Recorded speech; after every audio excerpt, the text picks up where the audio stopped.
త్రిపురాదేవి కథగా చెప్పుకుంటూ ఉన్నాము. మనం ఇంకా కూడా పీఠికలోనే ఉన్నాము. మన రికార్డింగ్ నెంబరు 14 అన్నమాట.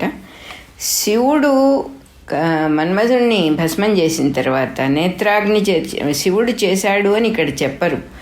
శివుడి కంటి నుంచి వచ్చిన వెలుగు వల్ల భస్మం అయిపోయాడు కాముడు. నేత్రాగ్నిచే దహించిన తర్వాత గణేశ్వరుడు ఏం చేశాడంటే ఆ బూడిదనంతా దగ్గర చేసి ఓ ముద్దగా చేసి ఓ బొమ్మను తయారు చేశాడు. పిల్లలకు చాలా సహజమైన విషయం ఇది. ఆ బొమ్మ చూసి పార్వతీదేవి ఏం చేసిందంటే ఆ బొమ్మకు ప్రాణం పోయమని చెప్పి శివుడిని రిక్వెస్ట్ చేసింది భర్తని. ఆయన ఆ బొమ్మకు ప్రాణం పోశాడు. మాణిక్యశేఖరుడు అనేవాడు లక్ష్మీదేవి దూత కాబట్టి ఆవిడ శాపం వల్ల రాక్షసుడు కావాలని ఉంది. ఆ మాణిక్యశేఖరుడు ఆ బొమ్మలో నుంచి శిశువుగా పిల్లవాడుగా వచ్చాడనమాట. అంటే మన్మధుడి చితాభస్మం నుంచి మాణిక్యశేఖరుడు ప్రాణం తీసుకొని శిశువుగా వచ్చాడు. శివుడి కోపం వల్ల ఏర్పడిన భస్మం కదా అది. అందువల్ల దాని నుంచి శరీరం పొందిన మాణిక్యశేఖరుడు రాక్షసుడైనాడు. రాక్షసుడు అవ్వాలని వాడికి శాపం కూడా ఉంది కదా, అమ్మవారి శాపం.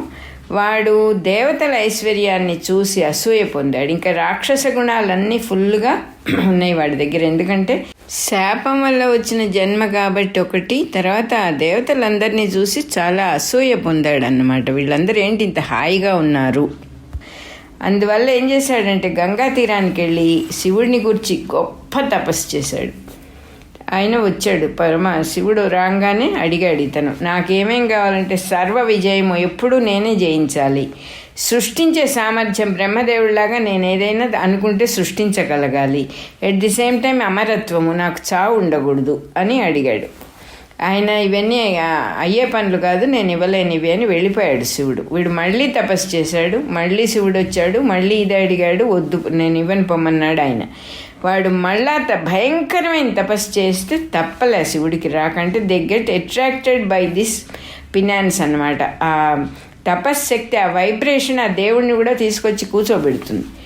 ఇక తప్పలేదు, వచ్చాడు. వచ్చి ఏం చేశాడంటే, శివుడు నువ్వు ఇవే మళ్ళీ అడుగుతున్నావు, నీకు నేను ఇంకొక రకంగా ఇస్తాను, నువ్వు అడిగిన వరమే. మాతృగర్భం నుంచి పుట్టే వాళ్ళ వల్ల కానీ మామూలుగా చాలా ఎస్టాబ్లిష్ అయిన అస్త్రశస్త్రాలు ఏవి కూడా నీకు వాటి వల్ల నీకు చావు రాదు అని వరమించి వెళ్ళిపోయాడు. వీడికి సృష్టించే శక్తిని ఆయన గ్రాంట్ చేశాడు. ఏదైనా కావాలంటే వాడు సృష్టించగలడన్నమాట. వాడు పాతాళానికి అధిపతి అయ్యి అక్కడి రాక్షసులు బాగా ప్రోత్సాహం చేశారు వాడిని. స్వర్గాన్ని జయించాలి మనం, ఇక్కడ ఈ పాతాళంలో పడుంటాం కాదు అనే ఉద్దేశంతో వాడు స్వర్గం మీదకి దండయాత్రకు బయలుదేరాలని నిశ్చయించుకున్నాడు. ఈ విషయం తెలిసి బ్రహ్మదేవుడు వాడిని ఆపేసి చెప్పాడు, భూలోకాన్ని కావాలంటే స్వర్గాన్ని దేవతలకు ఉండనివ్వు, వాళ్లతో నువ్వు స్నేహంగా ఉంటే నీకు కూడా మంచిదే అని నచ్చజెప్పి పంపించాడు. వీడేమంటాడు, అట్లా అయితే దేవతలు శచీదేవిని నందనవనాన్ని నాకు కప్పంగా ఇస్తే నేను స్వర్గం మీదకి వెళ్లకుండా ఉంటాను అని బ్రహ్మదేవుడితో వీడు అన్నాడు. అంటే వీడి మూర్ఖత్వానికి అంతు లేదు, రాక్షసత్వం అంటే మూర్ఖత్వం కూడా కలిసిందే కదా అని ఆ పాట కోపం వచ్చింది బ్రహ్మదేవుడికి విపరీతంగా. భండుడివి నువ్వంటే మూర్ఖుడివి అని తిట్టేసి వెళ్ళిపోయాడు ఆయన.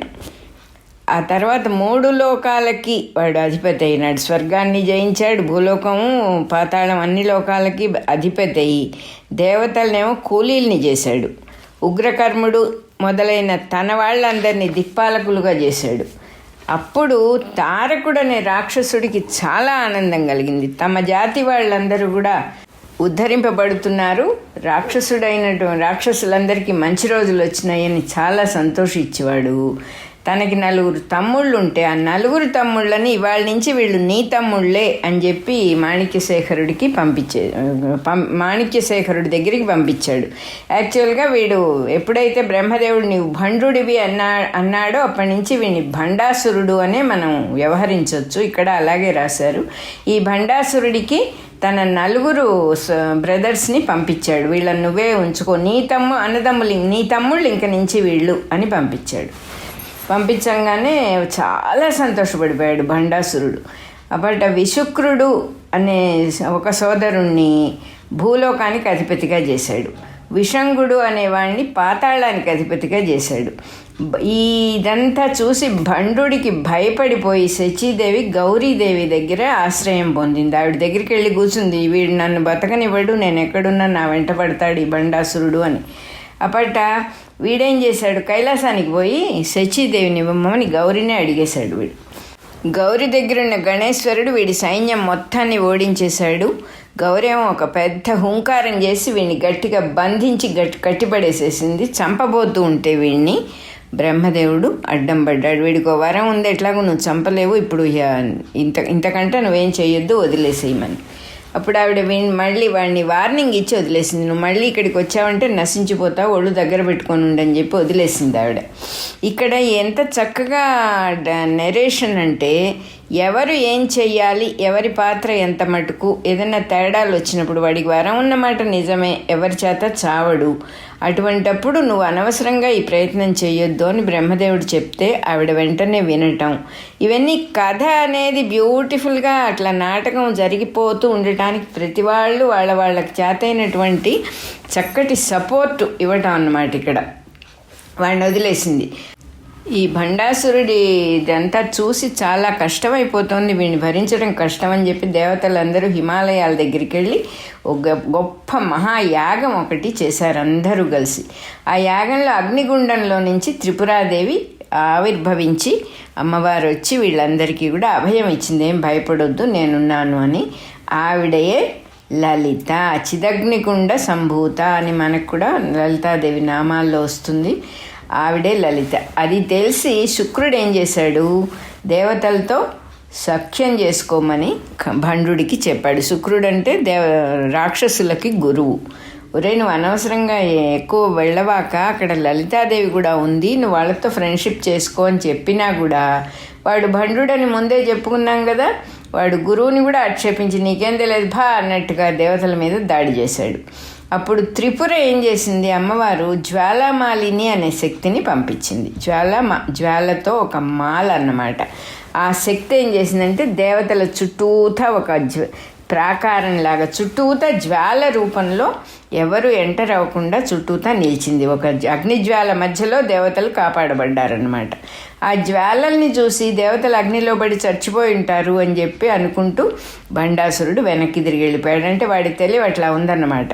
ఆ తర్వాత నారదుడు ఎప్పుడో తన దగ్గరికి వస్తే వీడు జ్వాలావళిని గురించి అడిగాడు, ఏమిటి మంటల్లో పడి అందరూ చచ్చిపోయారు కదా అని. అడిగితే నారదుడు న్యాచురల్గా ఉన్నదినట్టు చెప్పాడు. లలితాదేవి పుట్టింది కదా, ఆవిడ జ్వాలామాలిని పంపించింది వాళ్ళని రక్షించటానికే, దేవతలందరూ హాయిగా సురక్షితంగా ఉన్నారు అని చెప్పాడు నారదుడు. చెప్పంగానే ఇక్కడ నారదుడి పాత్ర కూడా మనకి చాలా బ్యూటిఫుల్గా ఉంటుంది. ఆయనకి ఏ సైడ్స్ తీసుకోడు, దేవతల్ని బాగా కాపాడాలి, రాక్షసుల్ని నశింపజేయాలి, ఈ రెండు ఐడియాలు లేవు. ఎవరి దగ్గరికి వెళ్ళినప్పుడు ఏ మాట ఏది ఉన్నదో ఉన్నట్టుగా అవసరమైన ఆ మలుపుకు, నాటకంలో ఒక మలుపుకి ఏది అవసరమో అది మటుకు చెబుతాడు. అదేవిధంగా మనకు భాగవతంలో హిరణ్యకశిపుడు విష్ణువు కోసమని వెతుకుతూ ఉంటే ప్రహ్లాదుడేమో భక్తుడు కదా, తన కొడుకు ప్రహ్లాదుడు భక్తుడు, ఈయన వెళ్ళి నారదుడు వెళ్ళి నీకు అర్థం కావటం లేదు, ప్రహ్లాదుడిలోనే ఉన్నాడేమో ఆ విష్ణువు, నువ్వు ఊరంతా వెతుకుతున్నావు అని ఒక ముట్టించినట్టుగా మన దృష్టికి అనిపిస్తుంది. ఆ ముట్టించడం అనేది ఆ కథకి అక్కడ ఒక ఎండ్ రావడానికంటే ఒక పీక్కి వెళ్ళాలి. వాడి అరాచకాలన్నీ ఒక పీక్కి వెళ్తేనే వాడు అంతం అవుతాడు. అట్లా ఉపయోగిస్తాడనమాట. నారదుడు అనేవాడు నిజానికి మహానుభావుడు. నారదుడే అందరిలోకి యోగి అయినటువంటి వాడు, అందరిలోకి గురువు. నారదుడి అనుగ్రహం లేకుండా మనం ఎవరము గురువు అనుగ్రహాన్ని పొందటం అనేది అవదు. ఆయన అంటే ఇంపర్సనల్గా చేయగవలసిందంతా చేస్తాడనమాట. ఆయనని మనకు సరిగా అర్థం కానందువల్ల తంపులు పెట్టేవాడు అని మనం అనుకుంటాం. కానీ ఆయన జగన్నాటకానికి సూత్రధారిగా, పరమాత్మతో పాటు ఆయన సూత్రధారిగా సహాయం చేసినవాడు అని మనం అర్థం చేసుకోవాలి ఇక్కడ. తర్వాత ఆ నారదుడు చెప్పంగానే వీడికి తెలిసిపోయింది. లలితాదేవి ఏం చేసింది, వీడు ఇక్కడ ఇట్లా ఉంటే లలితాదేవి కామేశ్వరుణ్ణి భర్తగా పొంది మంత్రిని దండిని అనే శక్తులనేమో సృష్టించుకొని పరివారాన్ని చక్కగా ఏర్పరచుకుంది. అంటే భర్త, ఒక పరివారం అంతా, ఒక సైన్యము అందరినీ ఏర్పరచుకొని యుద్ధానికి రెడీ అయిపోయి వీడి మీదకి బయలుదేరింది. భండాసురుడు కూడా మహాసైన్యంతో అటు నుంచి బయలుదేరి వచ్చాడు. ఆ దైత్య సైన్యాన్ని చూసి, అంటే ఆ రాక్షస సైన్యాన్ని చూసి 8 ఏళ్ల వయస్సున్న బాలాంబ అనే మహాశక్తి, అంటే మనం కుమారీదేవి చరిత్రలో విన్నాం కదా, పరశురాముల వారికి చెప్పినది. కుమారీదేవి అనే ఆవిడ బాలాంబ, బాల కదా ఆవిడ, 10 ఏళ్ల వయస్సు గల బాల. ఆవిడ విజృంభించి ఆ రాక్షస సైన్యంలో ఉన్న సేనాధిపతులందరినీ జయించేసి విశుక్రుణ్ణి విషంగుణ్ణి మూర్ఛపోయేట్టుగా చేసింది ఆవిడ. వాళ్ళు మూర్ఛ నుంచి తేరుకొని ఘోర యుద్ధం చేయడం మొదలుపెట్టారు. అప్పుడేం చేసింది, కామేశ్వరి అనే శక్తి విష్ణుమాయ అనే అస్త్రం చేత, అంటే ఈవిడ చాలా శక్తుల్ని సమకూర్చుకుందని చెప్తూ ఉన్నారు కదా, విష్ణుమాయ అనే అస్త్రంతో విషంగాసురుణ్ణి బంధించి లలితాదేవి దగ్గరికి తీసుకొచ్చింది. కామేశ్వరి అనే శక్తి విష్ణుమాయ అనే అస్త్రం వేసి విషంగాసురుణ్ణి బంధించి తీసుకొచ్చింది. ఈ లలితాదేవి ఏమో వాడిని విడిపించేసింది. ఎందుకంటే ఏ మార్గంలో ఎవరిని ఎలా జయించాలి అని తెలిసిన తల్లి కాబట్టి వాడిని వదిలేసే, వాడి వల్ల మనకేం నష్టం లేదని వాడిని వదిలేసింది. వదిలేయంగానే వాడికి విపరీతమైన దుఃఖం, అయ్యో ఓడిపోయానే, ఇంత నా ప్రాణభిక్ష ఆవిడ పెట్టాల్సి వచ్చిందని దుఃఖపడుతూ విశుక్రుడి దగ్గరికి వెళ్ళాడు. విశుక్రుడేమో వాడిని ఓదార్చి, వాడి దగ్గర శత్రునాశనానికి ఒక యంత్రం ఉంది, ఆ యంత్రాన్ని మనం వాడి మీద వెయ్యాల్సిందంటే ఒక మిసైల్ లాంటి దాన్ని వాళ్ళ మీద, శత్రువుల మీద వెయ్యాల్సిందే అని డిసైడ్ చేసుకొని భండుణ్ణి కూడా అడ్వైజ్ అడిగాడు. వాడు ఒప్పుకున్నాడు. దానికి కావాల్సినటువంటి, ఒక రకంగా చెప్పాలంటే క్షుద్ర పూజలు లాంటివన్నీ కూడా చేసి ఆ యంత్రానికి బాగా శక్తినిచ్చి ఆ యంత్రాన్ని దాన్ని విషంగాసురుడికి ఇచ్చి, నువ్వు తీసుకెళ్ళి దేవతల మీద పడేసేసాయి అని చెప్పాడు విశుక్రుడు, వాడి బ్రదరు. వీడు దాన్ని తీసుకెళ్ళి దేవతల మీద వేద్దామంటే చుట్టూతో జ్వాలలు ఉండటం చూసి వాడు పైకి ఎగిరి మధ్యలోకి వెళ్ళి ఆ శక్తి సైన్యం మధ్యలో ఆ యంత్రం పడేసేసి వెనక్కి వచ్చేసేసాడు. అంటే ఇక్కడ యుద్ధం ఎలా జరిగిందో అంత వివరంగా చెప్తూ ఉన్నారన్నమాట మనకి.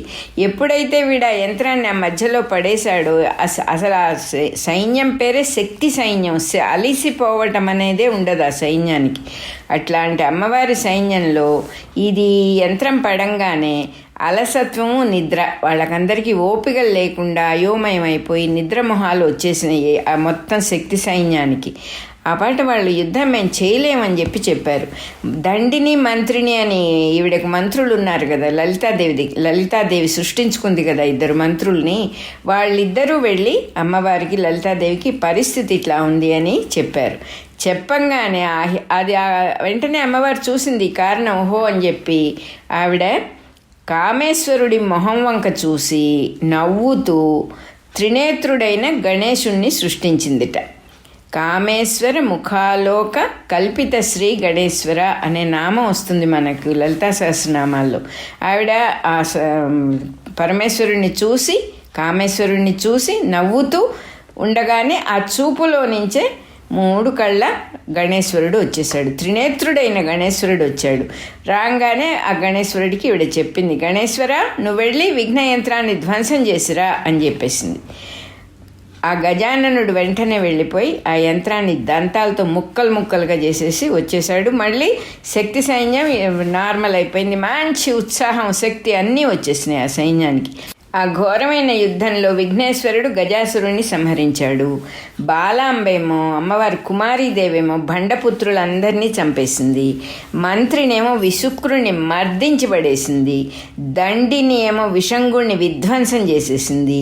పుత్రులు సోదరులు అందరూ చనిపోవటం చూసి భండాసురుడు చాలా దుఃఖపడ్డాడు. కానీ కోపంతో మళ్ళీ విజృంభించి మిగతా ఉన్న సైన్యాన్ని అంతా తీసుకొని లలితాదేవి మీదకి బయలుదేరాడు. భండాసురుడు వీడికి ఒక శక్తి ఉంది కదా, కొత్త సృష్టి చేయగల శక్తి వరంగా పొందాడు కాబట్టి మధువు కైటపుడు అని చెప్పి విష్ణుమూర్తికి 2 శత్రువులు ఉన్నారు. వాళ్ళని చచ్చిపోయిన వాళ్ళని మళ్ళీ సృష్టించాడు వీడు. అదే రకంగా అంధకుడు ఇంకొకడు ఉన్నాడు. శివుడికి 2 శత్రువులు ఉన్నారు, అంధకుడును ఇంకోడు. వాళ్ళని కూడా సృష్టించాడు. ఇది గమనించి, అంటే విష్ణువు శత్రువుల్ని, శివుడి శత్రువుల్ని సృష్టించుకుంటూ పోయాడు వీడు. దాంతో ఇది గమనించింది లలితాదేవి. గమనించి ఏం చేసిందంటే, తను కూడా విష్ణువు 10 అవతారాల మూర్తులను కరాంగుళి నఖోత్పన్న నారాయణ దశాకృతి అని నామం ఉంది మనకి. అమ్మవారి 5 వేళ్ల చివర ఉన్న గోళ్లలో నుంచి 10 మంది నారాయణులు వచ్చారట. కరాంగుళి నఖోత్పన్న నారాయణ దశాకృతి వచ్చేసారు. 10 మంది నారాయణ మూర్తులను సృష్టించింది. వీడిద్దరిని సృష్టిస్తే ఆవిడ 10 మందిని సృష్టించింది. అట్లాగే శంకరుడికి సంబంధించినటువంటి మూర్తుల్ని కూడా సృష్టించి రాక్షసులందరినీ అంతమొందించేసింది. అంటే విష్ణుమూర్తి శత్రువుల్ని సంహరించడానికి విష్ణుమూర్తుల్ని సృష్టించింది. శివుడి శత్రువుల్ని చంపటానికి శివుడి రూపాలు సృష్టించింది. సో మొత్తం అంతా వాళ్ళు అందరినీ సంహరించేశారు. వాళ్ళ శత్రువుల్ని వాళ్ళు సంహరించారు, చంపేశారు. అప్పుడు ఆవిడ ఏం చేసిందంటే పాశుపతాస్త్రం తీసుకొని ఆ సైన్యాన్ని మొత్తాన్ని సంహరించింది. కామేశ్వరాస్త్రాన్ని తీసుకొని శుభ్రంగా భండాసురుణ్ణి కూడా చంపేసేసింది. ఇక్కడ అమ్మవారి లలితా సహస్రనామంలో వస్తుంది కదా, కామేశ్వరాస్త్ర నిర్దగ్ధ సభండాసుర శూన్యక. వాడు ఎంతమందిని సైన్యాన్ని మళ్ళీ సృష్టించాడు ఆ భండాసురుడు. వాడి దగ్గర ఆ శక్తి ఉంది కాబట్టి ఎంతమందిని సృష్టించినా ఒక్క కామేశ్వర అస్త్రం వేసి వాడి మీద మొత్తం సైన్యంతో పాటు వాడిని కూడా సంహరించేసింది. సో ఇక మళ్ళీ వాడు వాడే లేడు కాబట్టి వాడు సైన్యాన్ని పుట్టించే ప్రసక్తే లేదు ఇక్కడ. సో ఈ భండాసురుణ్ణి సపరివారంగా ఆవిడ కామేశ్వరాస్త్రంతో భస్మం చేసి పడేసేసింది అనమాట. అప్పుడు ఇంకా బ్రహ్మాది దేవతలందరూ కూడా ఆ తల్లిని ఎంతో స్తుతించారు. ఈ దేవతలందరూ ఏం చేశారంటే విశ్వకర్మని పిలిచి, విశ్వకర్మ అంటే దేవతలకి ఆర్కిటెక్ట్ అనమాట, ఆయన్ని పిలిచి ఆ మేరుపర్వత శిఖరంలో శ్రీపురము అనేటటువంటి అమ్మవారి కోసం ఒక శ్రీపురాన్ని కట్టించారు. అక్కడికి రావాలని యుద్ధం అంతా అయిపోయిన తర్వాత అమ్మవారిని దేవతలందరూ ప్రార్థన చేశారు. అందరూ జయధ్వానాలు చేస్తూ ఉండగా, అంటే సంతోషం, రాక్షస బాధ వదిలిపోయిందని చెప్పి అందరూ జయధ్వానాలు చేస్తూ ఉంటే ఆ తల్లి బయలుదేరి ఆ శ్రీచక్రాకారంతో కట్టిన ఆ దివ్యమైన నగరం చూసి అందులో ప్రవేశించిందిట ఆ తల్లి. ఎంతో సంతోషించిందిట ఆ తల్లి. బ్రహ్మదేవుడు, వశిష్ఠుడు మొదలైన మహర్షులందరితో కలిసి ఆ అమ్మవారిని రత్నసింహాసనం మీద కూర్చోబెట్టి బృహస్పతి తెచ్చిన అభిషేక సామాగ్రితో సకల లోక సామ్రాజ్ఞి అని ఆవిడ్ని సామ్రాజ్యానికి, సకల లోకాలకి సామ్రాజ్యానికి నువ్వేనమ్మా సామ్రాజ్ఞివి, నిన్ను మించిన వాళ్ళు ఎవరూ లేరు అని అభిషేకం చేశారనమాట ఆవిడ మీద. పట్టాభిషేకం అంటారు దాన్ని. ఈ శ్రీపురము అనేది త్రిపుర ఉపాసకులకు తప్ప మిగతా ఎవరికి కూడా కనపడదు. అది రహస్యమైన విషయం అన్నమాట. మనకు కూడా అంతే కదా. ఇప్పుడు ఆర్మీ రహస్యాలన్నీ మనకందరికీ తెలియవు కదా. ఆ రహస్య శాఖకు సంబంధించిన వాళ్ళకు మటుకే తెలుస్తాయి. అదే రకంగా ఇక్కడ ఇది త్రిపురాదేవి ఉపాసన ఉన్నవాళ్ళకి తప్ప ఇది శ్రీపురం కనపడదు. కాబట్టి ఇదంతా మనకి హయగ్రీవుడు అగస్త్యుల వారికి చెబుతున్నట్టుగా చెప్పుకుంటున్నాం మనం. అగస్త్యుల వారికి హయగ్రీవుడు చెప్పాడు, నువ్వు కూడా త్రిపురని ఉపాసించి నువ్వు కూడా ఈ శ్రీపురంలో స్థానాన్ని సంపాదించుకో అని చెప్పాడు. అది కూడా ఎట్లా చెప్పాడు, ఇది శాక్తేయ పురాణం కాబట్టి నీ భార్య అయిన లోపాముద్రతో చెప్పి నువ్వు ఉపదేశం చేయించుకో. ఇక్కడ ఆడ మగ హెచ్చు తగ్గు ఏమీ లేదు. భార్యలంటే చులకన, భర్తలు గ్రేటు, ఆడ తక్కువ అనేమీ లేదు. శాక్తేయ పురాణం కాబట్టి సమానమైన భావం చూపిస్తారు. ఎవరిని నీచంగా చూసే ప్రసక్తే లేదు. ఇక్కడ లోపాముద్రను అడిగి నువ్వు ఉపదేశం చేయించుకో అంటే ఈ అగస్త్య మహర్షి అంతటి వాడు అలాగే చేసి భార్య దగ్గర ఉపాసన తీసుకొని ఆవిడది శ్రీపురాణంలో తను కూడా స్థానం సంపాదించుకున్నాడు. ఓ భార్గవ, బ్రాహ్మణులకి ఉపనయనం అనేది, జంధ్యం వేసుకోవటం అనేది, గాయత్రి ఉపాసన అనేది ఎంత ముఖ్యమో త్రిపుర ఉపాసకులకు కూడా దీక్ష తీసుకోవడం అనేది అంత అవసరం. అందుకే హయగ్రీవుడు చెప్పాల్సి వచ్చింది అగస్త్యుడికి. అది తప్పకుండా చేయాల్సిన విషయం. దీక్షావంతులు ఎవరైతే దీక్ష తీసుకున్నారో వాళ్ళు చాలా గొప్పవాళ్ళు కావాలని ఏమీ రూల్ లేదు. ఎవరు తీసుకున్నా సరే ఆ దీక్షని వాళ్ళు మంచి దోవలోకి వెళ్తారు, మంచి మార్గం కనపడుతుంది వాళ్ళకి. వేదానికి ముఖ్యమైన అర్థం ఏమిటంటే త్రిపురాదేవే అని చెప్పాడు దత్తాత్రేయుల వారు. కాబట్టి త్రిపురను సాక్షాత్కరింప చేసే సాధనే వేదం. మనకేమిటి, అమ్మవారిని తెలుసుకోగలిగిందే వేదం. పరమేశ్వరుడు లోకాల్ని ఉద్ధరించటం కోసమని వేదాల నుంచి పురాణాలను, ఆగమములను ఇంకా తక్కువ, ఇంకా వివరంగా జనానికి అర్థమయ్యేటట్టుగా వాటిని ఉద్ధరించాడట పరమేశ్వరుడు. మహర్షులేమో ఆగమ శాస్త్రాలన్నీ కూడా మధించి తంత్రశాస్త్రాన్ని తయారు చేశారు. వేదాల్లో, ఆగమాల్లో సిద్ధమై ఉన్న మంత్ర యంత్ర పూజా విధానమైన భాగమే తంత్రశాస్త్రము అంటారుట. ఆ శాస్త్రం అంతా తెలుసుకొని ఏం చేయాలంటే అమ్మవారిని ఉపాసించాలి. ఆ త్రిపురాదేవిని ఉపాసించటమే ఇక్కడ మెయిన్. ఆమెయే హ్రీం అని చెప్తూ ఉన్నారన్నమాట. ఆవిడకు నమస్కరించుకుంటూ మనం లలితా సహస్రనామాల్లో నుంచి 2 శ్లోకాలు చెప్పుకుందాం ఇక్కడ. మహాతంత్ర, మహామంత్ర, మహాయంత్ర, మహాసన, మహాయాగ క్రమారాధ్య, మహాభైరవ పూజిత, మహేశ్వర, మహాకల్ప, మహాతాండవ సాక్షిణి, మహాకామేశ మహిషి, మహాత్రిపుర సుందరి. అమ్మా నీకు నమస్కారం తల్లి.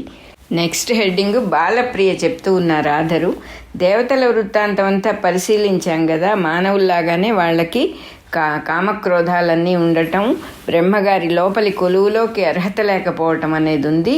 అట్లాగే వీరవ్రతుడి చరిత్ర చూస్తే మామూలు మానవులు కూడా వాళ్ళ అరిషడ్వర్గాల్ని కంట్రోల్ చేసుకొని వాళ్ళ ఇంద్రియాలని కొంచెం నిగ్రహించుకుంటే దేవతలను కూడా మించిపోగలరు.